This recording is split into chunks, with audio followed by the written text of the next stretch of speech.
क्या तुम भी फेमस होना चाहते हो? क्या स्टार की तरह दिखना चाहते हो? स्टार की तरह फील करना चाहते हो? स्टार की तरह रहना चाहते हो? स्टार की तरह ही आप अपनी लाइफ को आगे व्यतीत करना चाहते हो?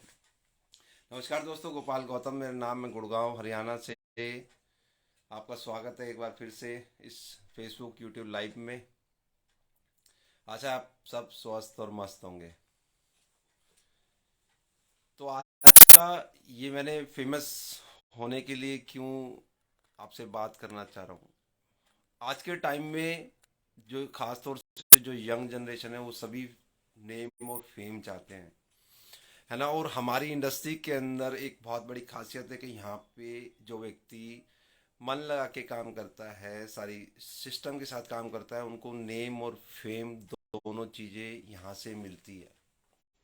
इनकम तो मिलती ही मिलती है, नेम फेम भी साथ में मिलता है। तो आपने देखा होगा काफ़ी लोगों को उस नेम फेम से इन्फ्लुएंस हो गए, काफ़ी लोग इस इंडस्ट्री के अंदर कदम भी रखते हैं। बट क्या सभी को नेम फेम मिल पाता है? आज हम थोड़ी इस बात पे चर्चा करेंगे कि नेम फेम सभी को क्यों नहीं मिल पाता। अगर यहाँ पे वो पॉसिबिलिटीज़ हैं, अगर इस इंडस्ट्री के अंदर वो पोटेंशियल है, तो सबको नेम फेम क्यों नहीं मिलता। प्रीति जिंटा को आप सभी जानते होंगे, है ना। प्रीति जिंटा ने एक ऐड किया था लिरिल साबुन के अंदर, अगर आप लोगों ने देखा हो तो। जिन लोगों ने नहीं देखा, जो यंग जनरेशन है, वो जाके गूगल पे सर्च करेंगे, उनको मिल जाएगा। लिरिल का ऐड था जिसमें प्रीति जिंटा ने ऐड किया था। अब मैं आपसे पूछना चाहता हूँ, उस ऐड को देखने जिसने देख लिया उन वो अभी बता सकते हैं, जिन्होंने नहीं देखा वो देखने के बाद कमेंट में आके बता सकते हैं कि लिरिल को प्रीति जिंटा ने फेमस किया था या लिरिल की ऐड ने प्रीति जिंटा को नेम और फेम दिया था।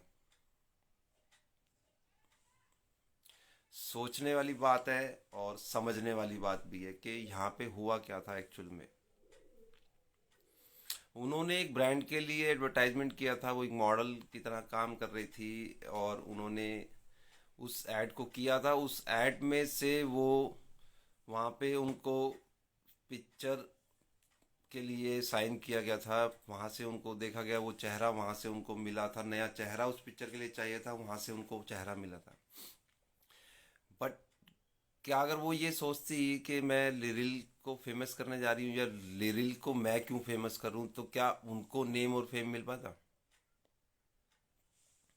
या लिरिल ये सोचता कि मैं नए चेहरे को क्यों लूँ, मैं खुद ब्रांड हूँ अपने आप में, मैं नए चेहरे को क्यों लूँ, तो क्या प्रीति जिंटा की वजह से उनको जो नेम फेम मिला वो मिल पाता? जी बिल्कुल। देखो, मार्केटिंग के अंदर दोनों चीज़ें इक्वली होती हैं। जैसा प्रोडक्ट और कंपनी ज़रूरी होती है, वैसा ही ज़रूरी उसका ब्रांड एम्बेसडर भी ज़रूरी होता है। जो उसकी मार्केटिंग कर रहा है, जो उसकी मॉडलिंग के लिए जिनको चुना है, वो भी ज़रूरी होता है। तो ऐसा ही हमारी इंडस्ट्री के अंदर भी होता है। मैं आपको एक एग्जांपल के माध्यम से समझाने की कोशिश कर रहा था कि यहाँ पे ऐसा क्यों मैं कह रहा हूँ आपको, कि कुछ लोग यहाँ पे सोचते हैं कि मैं इतनी मार्केटिंग करूँ, मैं प्रमोट करूँ, या मैं इसका ब्रांड एम्बेसडर बनूँ, उसके बाद में जो बड़ा होगा वो होगी कंपनी, जो बड़ा होगा वो होगा प्रोडक्ट। तो जो लोग ऐसा सोचते हैं, मैं बता दूं, ये उनकी गलतफहमी है। और ऐसा बिल्कुल नहीं होता। जब आप किसी ब्रांड को प्रमोट कर रहे होते हैं, तो आप भी उसके साथ में प्रमोट हो रहे होते हैं। दोनों चीज़ें साथ में चलती हैं। जब कंपनी बड़ी होती है, तो कंपनी के साथ में जुड़े हुए लोग भी बड़े होते हैं। जब प्रोडक्ट फेमस होता है, तो उसके साथ में उसको प्रमोट करने वाले लोग भी फेमस होते हैं। यहाँ पे इसी तरीके से नेटवर्क मार्केटिंग के अंदर ये दोनों चीज़ें मिलती हैं, नेम और फेम। ये मैंने एग्जाम्पल के माध्यम से आपको समझाने की कोशिश करी कि किस तरीके से नेम और फेम मिलता है। एग्जाम्पल आपको दिया था, आप सर्च करके ज़रूर देखना, जिन लोगों ने नहीं देखा। जिन लोगों ने देखा है वो इसके बखूबी अच्छी तरीके से जानते हैं कि ऐसा हुआ था। बेसिकली नेटवर्क मार्केटिंग के बारे में आपको एक चीज़ और मैं आपको बताना चाह रहा हूँ। यहाँ पे नेटवर्क मार्केट में अगर आप 3 स्टेज के तरीके से काम करेंगे, तो आपको शायद चीज़ें आसानी से समझ में आएंगी और सिंपल तरीके से आप कर पाएंगे। यहाँ पे 3 स्टेज आप ये समझ लीजिए। पहला स्टेज जो होता है वो जॉब का होता है। दूसरा स्टेज जो यहाँ पे होता है वो सेल्फ एम्प्लॉय का होता है। और जो तीसरा स्टेज यहाँ पे बनता है वो बनता है एक एंटरप्रेन्योर का, एक बिजनेसमैन का या बिजनेस वूमेन का। वो तीनों स्टेज कैसे पार होती हैं? जब आप इस इंडस्ट्री के अंदर किसी कंपनी के साथ में काम करना शुरू करते हो तो वहाँ पे आपको सारी चीज़ें खुद करनी पड़ती हैं और पूरा काम करना पड़ता है। चाहे आप इसको पार्ट टाइम में कर रहे हैं, चाहे फुल टाइम में कर रहे हैं। प्रोडक्ट की नॉलेज आपको लेनी पड़ती है। प्रोडक्ट आपको सेल भी करना होता है, अप्रोच भी करना होता है। यहाँ पे आपको टीम भी बिल्ड करनी होती है। और हो सकता है कि किसी ऐसे कारण की वजह से कि वहाँ पर डिलीवरी नहीं होती, आपको हो सकता है कि प्रोडक्ट भी आपको शेयर करना पड़े, प्रोडक्ट भी आपको डिलीवर करना पड़े अपनी टीम तक। नए लोग जो आपके साथ आते हैं हो सकता है कि उनको आपको प्रोडक्ट भी डिलीवर करने, और बहुत सारे काम ऐसे होते हैं जो आपको लगेगा कि मैं यहाँ पर भी जॉब कर रहा हूँ। इसको जॉब की तरह ही आगे चलाना होता है, चाहे आप पार्ट टाइम में कर रहे हो चाहे फुल टाइम में। लेकिन यहाँ पे आप लगातार निरंतर बने रहते हो तो उसके बाद में आपकी सेकंड स्टेज आती है यहाँ पे सेल्फ एम्प्लॉय की। सेल्फ एम्प्लॉय क्या हो जाता है? सेल्फ एम्प्लॉय हो जाता है कि यहाँ पे आपको कुछ इनकम आनी शुरू हो जाती है। आपको इनकम आनी शुरू हो जाती है और आपके पास कुछ लोग होते हैं, और लेकिन फिर भी आप काम वो ही सारे कर रहे होते हो। बट यहाँ पे आप थोड़ा सा मोटिवेट हो जाते हो कि आपको इनकम आ रही है, मोटिवेट हो जाते हो कि आपकी थोड़ी सी टीम बिल्ड हो रही है, मोटिवेट हो जाते हो कि आपके जो ऑर्डर्स हैं, जो टीम बिल्डिंग है, वो थोड़ा ऑटो पायलट मोड पे आने लगी है। तीसरा स्टेज जो सबसे इम्पोर्टेंट होता है वो होता है यहाँ पे एंटरप्रेन्योर। जब आप बन जाते हो, जब आप बिजनेसमैन बिजनेस वूमेन यहाँ पे बन जाते हो, तो उसके बाद में आपको सारी चीज़ें समझ में आने लगती है कि ये बिजनेस क्यों कहलाता है। नेटवर्क मार्केटिंग को एक प्योर बिजनेस क्यों कहा जाता है। लोग बाग इसको बिजनेस नहीं समझते, इसको स्कीम समझते हैं, स्कैम समझते हैं, पिरामिड और पता नहीं ना जाने कितने कितने नामों से जानते हैं। वो सही है अपनी जगह। कुछ कंपनीज ऐसी आई जिन्होंने नेटवर्क मार्केटिंग में ऐसे काम किए और कुछ चीज़ों को ख़राब भी किया। बट ऐसे लोग हर इंडस्ट्री में आते रहते हैं, जाते रहते हैं। बिजनेस ओनर आप यहाँ पे बन जाते हो। बिजनेस ओनर का मतलब है कि आपको यहाँ पे एक बहुत अच्छी इनकम भी जनरेट हो रही होती है। यहाँ पे आपके बहुत सारे टीम मेंबर्स भी होते हैं, आपके पास टीम होती है जो कि आपकी तरह वही सारे काम कर रहे होते हैं जो आपने स्टार्टिंग से किए थे।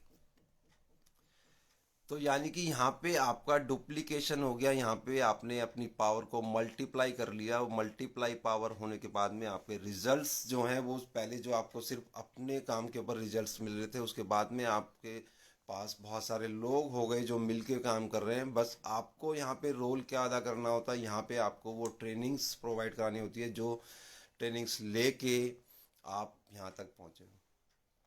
यहाँ पे ये बहुत अच्छा सिस्टम होता है। यहाँ पे जब आपके पास बहुत सारी टीम आती है तो यहाँ पे आपको उनको एम्प्लॉय नहीं बनाना होता। यहाँ पे आपको उनको कोई वर्कर की तरह नहीं बनाना होता। यहाँ पे आपकी इंटेंशन, यहाँ पे आपके अपलाइन की इंटेंशन यही होती है कि आप भी यहाँ पे एक बिजनेस ओनर बने, वो सारी चीज़ें सीखें जो नेटवर्क मार्केटिंग के अंदर सीखते हुए आप उस स्टेज तक पहुँचे हो।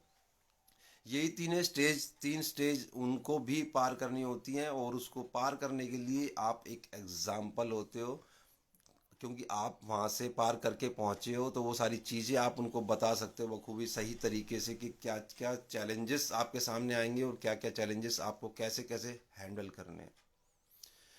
जब आप उस स्टेज तक पहुँच जाते हो आपके पास करने के लिए बहुत कुछ होता है, फिर भी आपको वो सारे स्टेप, फर्स्ट स्टेप जो आपने शुरू में किए थे वो रेगुलर कंटिन्यू करने चाहिए। आपको products training time to time लेनी चाहिए। और उसके बाद में एक काम और बढ़ जाता है कि सिर्फ आपको वो प्रोडक्ट ट्रेनिंग जब आप ले लेते हो तो अपनी टीम को प्रोडक्ट ट्रेनिंग आप देना भी शुरू करते हो। जब आप प्लान प्रेजेंटेशन की ट्रेनिंग ले लेते हो तो आपको प्लान प्रेजेंटेशन अपनी टीम को भी सिखाना होता है। जब आप इनविटेशन लोगों को सीख लेते हो देना तो वो इनविटेशन आपको अपनी टीम को भी सिखाना होता है।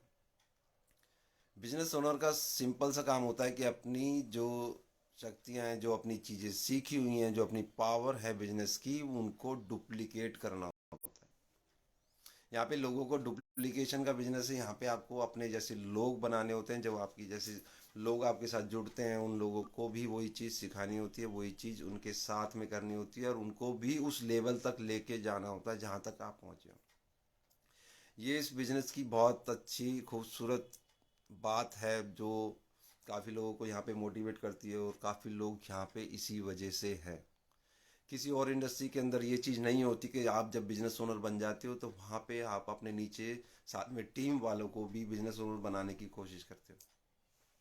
ये खासियत सिर्फ और सिर्फ इस इंडस्ट्री के अंदर है, और इस इंडस्ट्री के अंदर ही ये खासियत रहेगी, क्योंकि यहाँ पे आपको लोगों को ऊपर खींचना होता है। यहाँ पे आपको किसी के सर पे पैर रखकर ऊपर चढ़ने की कला नहीं सिखाई जाती। यहाँ पे आपको कला सिखाई जाती है लोगों को मोटिवेट करने की। यहाँ पे आपको कला सिखाई जाती है लोगों को सिखाने की। पहले आप सीखो, फिर लोगों को कैसे सिखाओ। यहाँ पे आपको कला सिखाई जाती है कि आप एक बिजनेस ऑनर, एक एंटरप्रेन्योर कैसे बने। यहाँ पे आपको कला सिखाई जाती है आपकी पर्सनैलिटी डेवलपमेंट की। यहाँ पे आपको कला सिखाई जाती है स्टेज से पब्लिक स्पीकिंग की। यहाँ से आपको कला सिखाई जाती है लोगों को हैंडल करने की, टीम को हैंडल करने की, यानी कि लीडरशिप की। यहाँ पे ऐसी बहुत सारी चीज़ें हैं जो सिखाई जाती हैं, और बहुत सारी चीज़ें ऐसी हैं जो आप सीख के ना सिर्फ इस बिजनेस इंडस्ट्री में, उसके साथ आप अपने जीवन को भी बहुत सरल और सुंदर बना सकते हो। तो आशा है दोस्तों आपको आज की चर्चा पसंद आई होगी, और जो चीज़ समझ में आए, पसंद आए, तो उसके लिए आपको बताना ज़रूर चाहिए। कैसा लगा आप कमेंट के माध्यम से ज़रूर बताने की कोशिश करना और बताना, ताकि हमें आने वाले और लाइव और वीडियोस के लिए मोटिवेशन मिल सके, और कुछ सीख सकें कि हम लोग और क्या बेहतर कर सकते हैं और क्या चीज़ बेहतर आप तक पहुंचा सकते हैं। तो सीखते रहिए और अपनी टीम को सिखाते रहिए। कल फिर मिलते हैं एक नई लाइव में। जब तक के लिए जय हिंद।